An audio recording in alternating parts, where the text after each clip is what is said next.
फोनवा पर दुख आपन कही के सुनाई ना, सुन लिए राजा जी।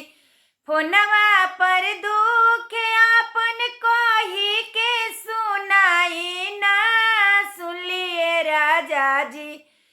अलगा रहले में भलाई बा, सुन लिए राजा जी। अलगा रहले में भलाई बा, सुन लिए राजा जी।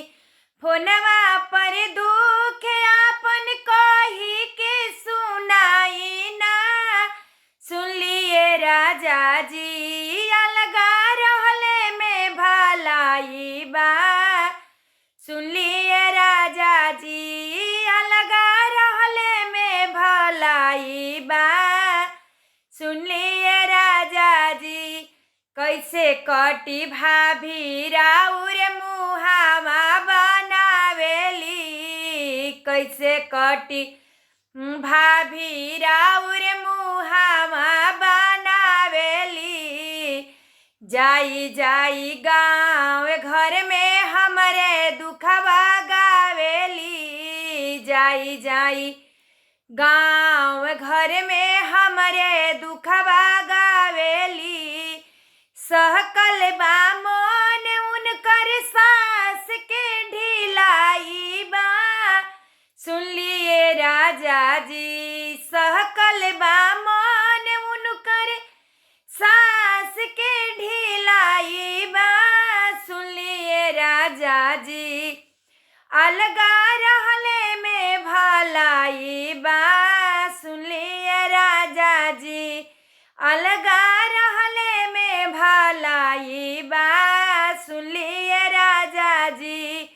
फोनवा पर दुख आपन कही के सुनाई ना, सुन लिए राजा जी।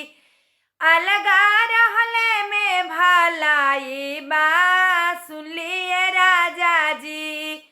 कैसे कटी दीदी राउर मुहावा फुलावेली, कैसे कटी दीदी राउर मुहावा बनावेली।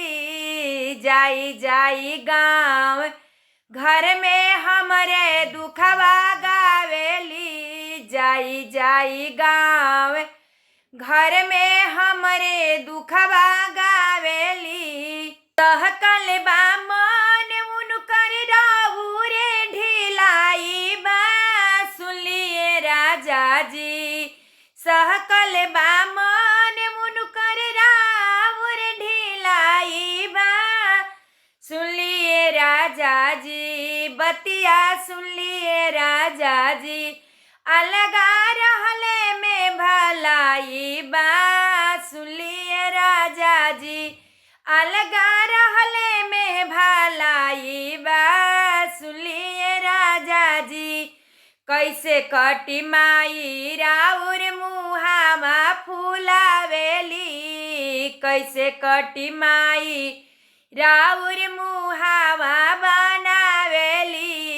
जाई जाई गाँव घर में हमरे दुखवा गावेली, जाई जाई गाँव घर में हमरे दुखवा गावेली।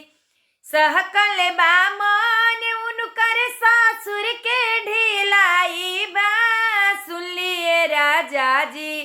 बतिया सुन लिए राजा जी। अलगा रहले में भलाई बा, सुन लिए राजा जी। अलगा रहले में भलाई बा, सुन लिए राजा जी।